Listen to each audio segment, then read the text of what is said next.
Hello, I'm joined today by Carmen Reinhart, economics professor at the University of Maryland and the co-author with Harvard's Kenneth Rogoff of This Time is Different, a chronicle of 8 centuries worth of financial panics, economic crises, and other money disasters that have appeared with appalling regularity to wipe out people's wealth. We all know a little too much about that right now. Carmen, welcome.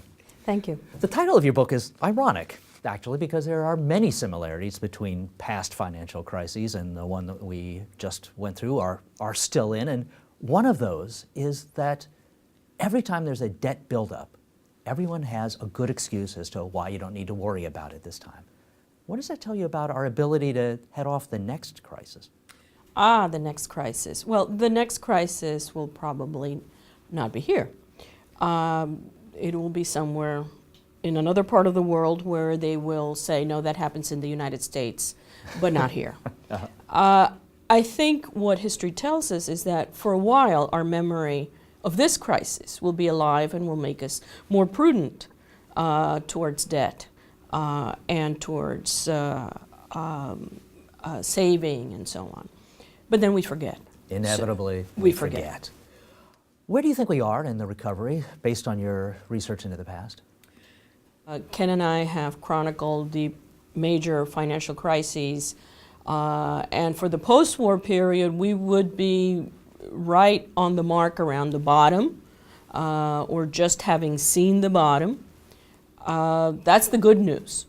What's the bad news? The bad news is that crises do take a while. Even those that recover with strength and vibrance take a while to get us back to where we were, meaning from where we are to recovering the income level where we were before the crisis is about 2 years. 2 years? I thought you were going to say 7. That's actually better than I thought. But here's the worst news. This is a global crisis. And that is one of the concerns I have about the magnitude of the recovery.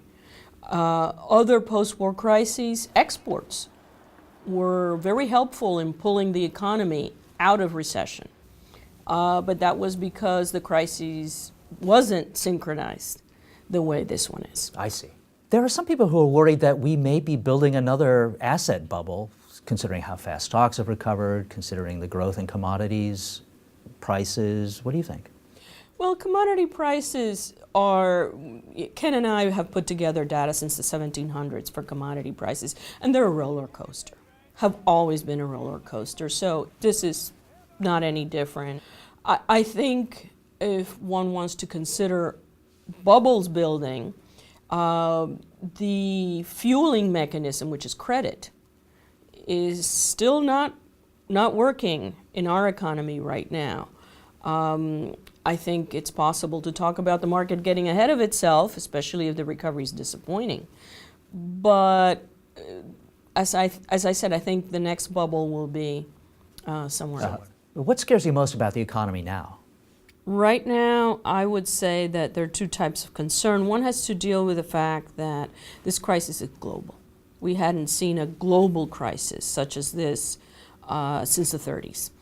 And one looks at these experiences of other crises, and it turns up that exports are a big engine of growth. And we're not going to be helped on that score. So that's one source of concern.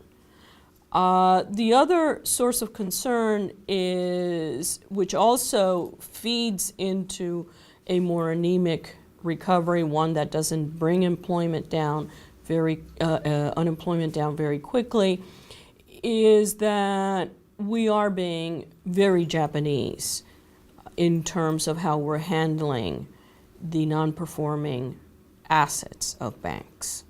We're afraid to bite the bullet and treat those loans as truly toxic. That's precisely what I'm getting to.